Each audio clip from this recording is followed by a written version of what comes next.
नगर निकाय और पंचायत चुनाव की तैयारी में जुटी कांग्रेस। राजस्थान में आगामी नगर निकाय और पंचायत चुनाव को लेकर नागौर कांग्रेस ने संगठनात्मक तैयारियां तेज कर दी हैं। जिला कांग्रेस कार्यालय में शहर, ग्रामीण और नगर कांग्रेस कमेटियों की संयुक्त बैठक में चुनावी रणनीति, बूथ स्तर पर संगठन मजबूत करने और कार्यकर्ताओं को सक्रिय करने पर चर्चा हुई। विधायक हरेंद्र मिर्धा ने चुनावों को कांग्रेस के लिए अहम बताते हुए सभी कार्यकर्ताओं से एकजुट होकर हर बूथ तक संगठन को मजबूत करने और समन्वय के साथ चुनावी तैयारियों में जुटने का आह्वान किया।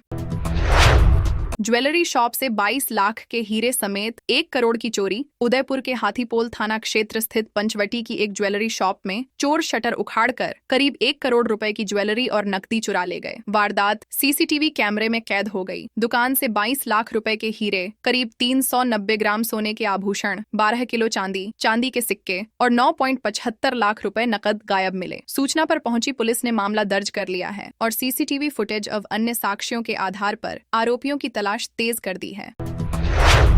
जयपुर के अपार्टमेंट में चल रहा था फर्जी कॉल सेंटर। जयपुर पुलिस ने जवाहर नगर स्थित रॉयल अपार्टमेंट में चल रहे फर्जी कॉल सेंटर का भंडाफोड़ करते हुए 11 युवक युवतियों को गिरफ्तार किया है। कार्रवाई के दौरान 15 कंप्यूटर, 2 लैपटॉप और 9 मोबाइल फोन जब्त किए गए। आरोपी ई मित्र आईडी और रोजगार दिलाने का झांसा देकर लोगों से 40 से 70 हजार रुपए तक वसूलते थे। प्रारंभिक जांच में सामने आया कि कई लोगों से रकम लेने के बावजूद उन्हें न नौकरी मिली और न ही वादा की गई सेवाएं। पुलिस पूरे नेटवर्क की जांच में जुटी है।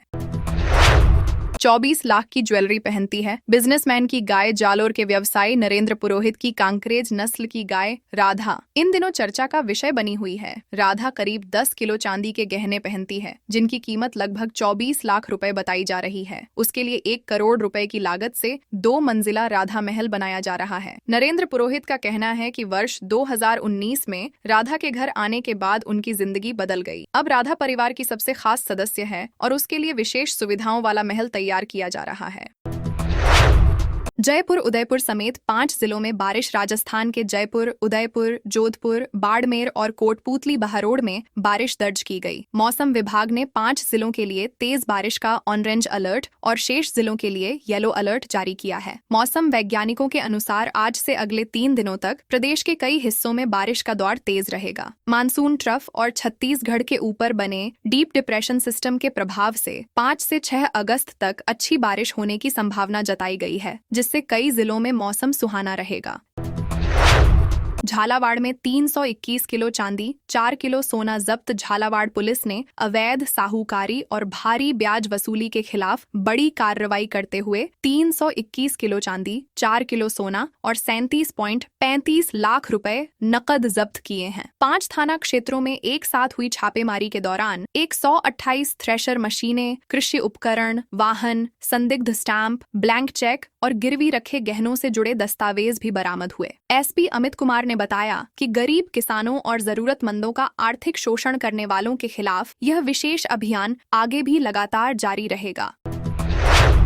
जोधपुर में नाले पर किए गए अवैध कब्जों को हटाया। जोधपुर नगर निगम ने भारी पुलिस बल की मौजूदगी में बम्बा मोहल्ले में नाले पर किए गए अवैध कब्जों और गैर कानूनी नॉनवेज ढाबों के खिलाफ बड़ी कार्रवाई की। जेसीबी और अन्य मशीनों की मदद से अतिक्रमण हटाया गया। कार्रवाई के दौरान बड़ी संख्या में लोग मौके पर मौजूद रहे। निगम अधिकारियों ने बताया कि सरकारी जमीन और नालों पर कब्जा करने वालों के खिलाफ अभियान आगे भी जारी रहेगा। स्थानीय लोगों ने यहां देर रात तक असामाजिक तत्वों के जमावड़े की शिकायत प्रशासन से की थी।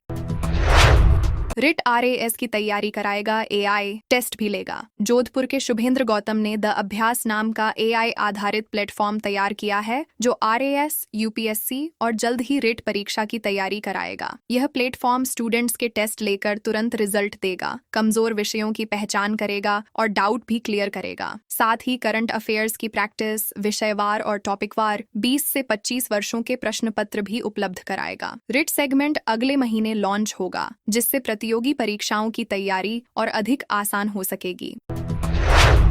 खेत में निकला 22 किलो का अजगर। अलवर के नटनी का 12 के पास घाटी तला सहारनपुरा गांव के एक खेत में करीब 10 फीट लंबा और 22 किलो वजनी अजगर निकलने से ग्रामीणों में हड़कंप मच गया। खेत के पास ही घर होने के कारण लोग दहशत में आ गए और तुरंत स्नैक कैचर को सूचना दी। चिन्मय मैकमेसी अपनी टीम के साथ मौके पर पहुंचे और सावधानी पूर्वक अजगर का सफल रेस्क्यू किया। जांच में उसका वजन करीब 22 किलो पाया गया। बाद में उसे सुरक्षित रूप से सरिस्का के जंगल में छोड़ दिया गया, जिससे ग्रामीणों ने राहत की सांस ली। अजमेर में मेडिकल स्टोर पर बिक रहे नशे के इंजेक्शन। अजमेर में औषधि नियंत्रण विभाग ने दवा नियमों के उल्लंघन पर 4 मेडिकल स्टोर के खिलाफ बड़ी कार्रवाई की है। दरगाह बाजार स्थित एक मेडिकल स्टोर का लाइसेंस स्थायी रूप से निरस्त कर दिया गया, जबकि 3 अन्य स्टोरों के लाइसेंस अस्थायी रूप से निलंबित किए गए। जांच में बिना डॉक्टर की पर्ची और बिल के फेनिरामिन मैलिएट इंजेक्शन बेचे जाने का मामला सामने आया, जिसका नशे के लिए दुरुपयोग होता है। कई स्टोरों पर शेड्यूल एच 1 दवाओं का रिकॉर्ड भी नहीं मिला। झालावाड़ में करोड़ों के अवैध मादक पदार्थ नष्ट। झालावाड़ पुलिस ने नशे के अवैध कारोबार के खिलाफ बड़ी कार्रवाई करते हुए करीब 2.5 करोड़ रुपए मूल्य के जब्त मादक पदार्थों को नष्ट कर दिया। जिले के विभिन्न थानों में दर्ज 49 मामलों से बरामद 3.292 किलो स्मैक, 125 किलो डोडा चूरा, 23.122 किलो गांजा, 41 किलो अफीम के पौधे, 8.30 किलो अमोनिया और अन्य मादक पदार्थ नियमानुसार नष्ट किए गए। एसपी अमित कुमार ने बताया कि पुलिस मुख्यालय के निर्देश पर गठित समिति की मौजूदगी में पूरी प्रक्रिया पूरी की गई। सरकारी गोदामों में 5 साल में सड़ गया 36 करोड़ का अनाज। लोकसभा में केंद्र सरकार ने बताया कि पिछले 5 वर्षों में प्राकृतिक आपदाओं के कारण सरकारी गोदामों में करोड़ों रुपए का खाद्यान्न खराब हुआ। सरकार के अनुसार खराब भंडारण व्यवस्था इसकी वजह नहीं रही, बल्कि चक्रवात, बाढ़ और अत्यधिक बारिश जैसे कारणों से नुकसान हुआ। लिखित जवाब में बताया गया कि राजस्थान में इस अवधि के दौरान खाद्यान्न का सबसे अधिक खराबा दर्ज किया गया। यह जानकारी सांसद हनुमान बेनीवाल और चंद्रशेखर के सवाल के जवाब में सदन में दी गई। तनिष्क शोरूम पर फायरिंग मामले के आरोपी आइडेंटिफाई नहीं। सीकर के सिल्वर जुबली रोड स्थित तनिष्क शोरूम पर लूट के प्रयास और फायरिंग की घटना के 6 दिन बाद भी पुलिस आरोपियों की पहचान नहीं कर सकी है। पुलिस की 14 टीमें अब तक करीब 4000 सीसीटीवी फुटेज खंगाल चुकी हैं और जयपुर ग्रामीण सहित कई इलाकों में लगातार दबिश दे रही हैं। बदमाश फर्जी नंबर प्लेट लगी बाइक से आए थे और पिस्टल दिखाकर स्टाफ ऑफ ग्राहकों को धमकाया था। पुलिस को जल्द मामले के खुलासे की उम्मीद है।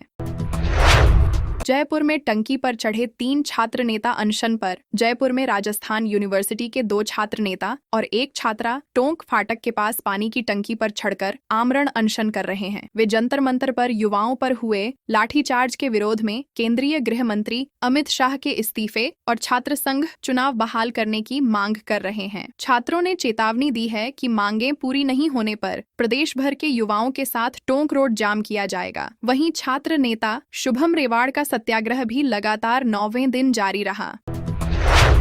फतेहाबाद में डोडा पोस्ट समेत नशा तस्कर गिरफ्तार। हरियाणा के फतेहाबाद में सदर थाना पुलिस ने राजस्थान के डीग निवासी एक युवक को 13 किलो 285 ग्राम डोडा पोस्ट के साथ गिरफ्तार किया है। आरोपी हिसार सिरसा बाईपास स्थित धांगड़ पुल के पास नशे की खेप की सप्लाई के लिए वाहन का इंतजार कर रहा था। मुखबिर की सूचना पर पुलिस ने एनडीपीएस एक्ट के तहत कार्रवाई करते हुए उसे मौके से दबोच लिया। बरामद डोडा पोस्ट का वजन इलेक्ट्रॉनिक कांटे से किया गया। पुलिस अब आरोपी से पूछताछ कर पूरे तस्करी नेटवर्क की जांच कर रही है। सितंबर अक्टूबर में कई ट्रेनें कैंसिल रहेगी। अजमेर चंदेरिया रेलखंड पर डबल लाइन निर्माण कार्य के कारण सितंबर और अक्टूबर में कई ट्रेनों का संचालन प्रभावित रहेगा। उत्तर पश्चिम रेलवे के अनुसार कुछ ट्रेनें रद्द रहेंगी, कई ट्रेनों का रूट बदला जाएगा और कुछ को आंशिक रूप से संचालित किया जाएगा। उदयपुर जयपुर एक्सप्रेस सहित कई रेल सेवाएं निर्धारित तिथियों पर रद्द रहेंगी, जबकि जोधपुर इंदौर एक्सप्रेस बदले हुए मार्ग से चलेगी। रेलवे ने यात्रियों से यात्रा से पहले अपनी ट्रेन की स्थिति जरूर जांचने की अपील की है। पति पर केस किया तो पंचायत ने समाज से निकाला। पाली जिले की एक विवाहिता ने पति और ससुराल पक्ष पर दहेज प्रताड़ना का मामला दर्ज कराया तो समाज की पंचायत ने महिला और उसके परिवार को समाज से बाहर कर दिया। महिला का आरोप है कि उसका पति दूसरी शादी करना चाहता था और तलाक का दबाव बनाते हुए मारपीट कर उसे घर से निकाल दिया। पंचायत ने परिवार पर 4 लाख रुपए का जुर्माना भी लगाया और शादी, सामाजिक कार्यक्रमों व अंतिम संस्कार तक में शामिल होने पर रोक लगा दी। दहेज प्रताड़ना और सामाजिक बहिष्कार दोनों मामले फिलहाल अदालत में विचाराधीन हैं। किराए की जमीन पर खेती, हर साल 20 लाख की इनकम। चित्तौड़गढ़ जिले के जगपुरा गांव के किसान महेंद्र सिंह ने मेहनत और नई सोच से खेती को मुनाफे का कारोबार बना दिया। 10वीं के बाद पढ़ाई छोड़कर उन्होंने पिता के साथ खेती शुरू की और बाद में लीज पर जमीन लेकर धान की खेती का दायरा बढ़ाया। खेती के साथ पशुपालन को जोड़कर उन्होंने आय के नए स्रोत तैयार किए। आज वे सालाना करीब 20 लाख रुपए कमा रहे हैं। उनका कहना है कि दूध से अतिरिक्त आमदनी होती है और गोबर खेतों की उर्वरता बढ़ाने में भी मददगार साबित होता है। दिया कुमारी बोली, सरकार आंगनबाड़ी कार्यकर्ताओं, ग्राम साथिनों की भूमिका को समझती। उप मुख्यमंत्री दिया कुमारी ने कहा कि राज्य सरकार आंगनबाड़ी कार्यकर्ताओं और ग्राम साथिनों की भूमिका को अच्छी तरह समझती है और उनके हितों की रक्षा के लिए पूरी तरह प्रतिबद्ध है। पीडब्ल्यूडी कार्यालय में कार्यकर्ताओं ने उनका स्वागत कर मानदेय वृद्धि, ग्रेच्युटी और अन्य लंबित मांगों पर सरकार के सकारात्मक रुख के लिए आभार जताया। दिया कुमारी ने भरोसा दिलाया कि सरकार उनकी सभी जायज मांगों पर गंभीरता से विचार कर रही है और जल्द सकारात्मक व ठोस फैसले लिए जाएंगे। ब्लड डोनेशन को लेकर सरकार ने नियम बदला। राजस्थान सरकार ने नया नियम लागू करते हुए रक्तदान शिविरों में एकत्र होने वाले कुल ब्लड का 50% हिस्सा सरकारी ब्लड बैंकों को देना अनिवार्य कर दिया है। यह फैसला प्रसूताओं को बिना रिप्लेसमेंट के निःशुल्क रक्त उपलब्ध कराने की योजना के तहत लिया गया है। SMS मेडिकल कॉलेज के विशेषज्ञों का कहना है कि सरकारी अस्पतालों में हर साल करीब 1.5 लाख यूनिट रक्त की जरूरत होती है, जबकि पहले से ही कमी बनी रहती है। डॉक्टरों ने लोगों से अधिक रक्तदान करने की अपील की है। झालावाड़ पुलिस ने 2.0 करोड़ की संपत्ति फ्रीज की। झालावाड़ पुलिस ने नशा तस्करों के खिलाफ बड़ी कार्रवाई करते हुए 2,28,73,000 रुपए से अधिक की चल और अचल संपत्तियों को फ्रीज करने की प्रक्रिया शुरू कर दी है। यह कार्रवाई ऑपरेशन दिव्य प्रहार 2.0 के तहत की जा रही है। जांच में सामने आया कि तस्करों ने अवैध कमाई से कई संपत्तियां खरीदी थीं। पुलिस ने पंकज राठौर, राहुल राठौर और उनके परिजनों के नाम दर्ज संपत्तियों को चिन्हित कर कानूनी कार्रवाई शुरू कर दी है। जालोर में निजी एम्बुलेंस और जीप की टक्कर, 9 घायल। जालोर आहोर मार्ग पर भैंसवाड़ा के पास निजी एम्बुलेंस और सवारियों से भरी जीप की आमने सामने टक्कर में 10 साल की बच्ची और 3 साल के मासूम समेत 9 लोग घायल हो गए। हादसे के बाद मौके पर अफरा तफरी मच गई और स्थानीय लोगों ने तुरंत राहत कार्य शुरू कर घायलों को अस्पताल पहुंचाया। 5 घायलों की गंभीर हालत को देखते हुए उन्हें उच्च चिकित्सा केंद्र रेफर किया गया है। पुलिस हादसे की जांच कर रही है। शुरुआती जानकारी के अनुसार जीप में क्षमता से अधिक सवारियां बैठी थीं। कोटा में 75 वर्षीय पुजारी को 5 साल की जेल। कोटा की पॉक्सो कोर्ट ने 9 वर्षीय बालिका से छेड़छाड़ के मामले में 75 वर्षीय पुजारी को 5 साल के कठोर कारावास और 15,000 रुपए जुर्माने की सजा सुनाई है। अदालत ने अपने फैसले में कहा कि कम उम्र की बच्चियों के साथ लैंगिक अपराध बेहद गंभीर हैं और ऐसे मामलों में किसी भी तरह की नरमी उचित नहीं है। घटना उस समय हुई थी जब बच्ची अपने परिजनों के साथ मंदिर में पूजा करने गई थी। मामले की सुनवाई के बाद अदालत ने दोषी को सजा सुनाई। भीलवाड़ा के MGH में फिर 2 प्रसूताओं की मौत। भीलवाड़ा के महात्मा गांधी अस्पताल में 2 और प्रसूताओं की मौत होने से स्वास्थ्य व्यवस्था पर सवाल खड़े हो गए हैं। डॉक्टरों के अनुसार दोनों महिलाओं की सामान्य डिलीवरी हुई थी, लेकिन बाद में अत्यधिक रक्तस्राव होने से उनकी जान चली गई। जुलाई महीने में इसी अस्पताल में अलग अलग कारणों से 7 प्रसूताओं की मौत हो चुकी है। परिजनों ने इलाज में लापरवाही के आरोप लगाए हैं, जबकि अस्पताल प्रशासन का कहना है कि पूरे मामले की जांच कर मौत के कारणों का पता लगाया जा रहा है। जैसलमेर ऊंट से टकराकर 5 बार पलटी SUV मेजर की मौत। जैसलमेर के थैयात आर्मी क्षेत्र में सेना की टाटा सफारी अचानक सामने आए। ऊंट से टकराकर 4 से 5 बार पलट गई। हादसे में मध्य प्रदेश निवासी मेजर हमजा आरिफ की मौत हो गई, जबकि 2 लेफ्टिनेंट गंभीर रूप से घायल हो गए। तीनों ड्यूटी पूरी कर आर्मी स्टेशन लौट रहे थे। टक्कर के बाद SUV करीब 100 मीटर तक घिसटती चली गई। घायलों को तुरंत आर्मी अस्पताल ले जाया गया, जहाँ डॉक्टरों ने मेजर को मृत घोषित कर दिया। उनकी शादी 1 महीने पहले ही हुई थी। कोटा में इस बार छोटा होगा रावण। अगस्त में टेंडर कोटा का विश्व प्रसिद्ध राष्ट्रीय दशहरा मेला इस बार नई योजना के साथ आयोजित होगा। पिछले वर्ष 215 फीट ऊंचे रावण का पुतला बनाकर गिनीज वर्ल्ड रिकॉर्ड बनाया गया था, लेकिन तकनीकी और सुरक्षा चुनौतियों को देखते हुए इस बार रावण की ऊंचाई 100 से 130 फीट के बीच रखने पर विचार किया जा रहा है। अगस्त में मेले के लिए टेंडर जारी होंगे और फेज 2 क्षेत्र में भी मेले का विस्तार किया जाएगा। नगर निगम का कहना है कि अंतिम निर्णय जल्द लिया जाएगा। बच्चों की सुरक्षा में आक्रामक हुई सूअर, किसान को दौड़ाया। राजसमंद के भटखेड़ा गांव में खेत में बच्चों को जन्म देने वाली मादा सूअर के आक्रामक व्यवहार से ग्रामीणों में दहशत। खेत मालिक जब मक्की की फसल देखने पहुंचे तो सूअर ने उन पर हमला करने की कोशिश की, जिसके बाद उन्हें भागकर जान बचानी पड़ी। ग्रामीणों का कहना है कि सूअर अपने बच्चों की सुरक्षा के कारण किसी को भी खेत में नहीं आने दे रही। इससे किसान अपनी फसल की देखभाल भी नहीं कर पा रहा। लोगों ने वन विभाग और प्रशासन से मदद की मांग।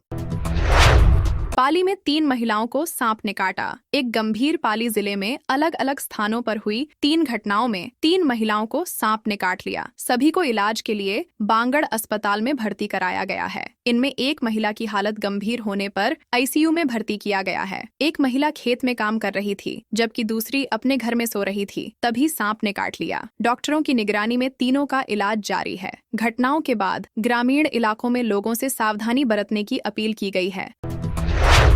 सरपंच को राष्ट्रपति भवन से मिला न्योता, मिलेगा सम्मान। बाड़मेर जिले की सरपंच भूरी देवी को केंद्र और राज्य सरकार की योजनाओं का लाभ पात्र लोगों तक प्रभावी ढंग से पहुंचाने के उत्कृष्ट कार्य के लिए 15 अगस्त को नई दिल्ली में सम्मानित किया जाएगा। राष्ट्रपति भवन से भेजा गया निमंत्रण डाक विभाग के अधिकारियों ने उनके घर पहुंचकर सौंपा। सम्मान की सूचना मिलने पर भूरी देवी ने इसे अपने गाँव और जिले के लिए गौरव का क्षण बताया। परिवार और ग्रामीणों ने भी इस उपलब्धि पर खुशी जताते हुए उन्हें शुभकामनाएं दी।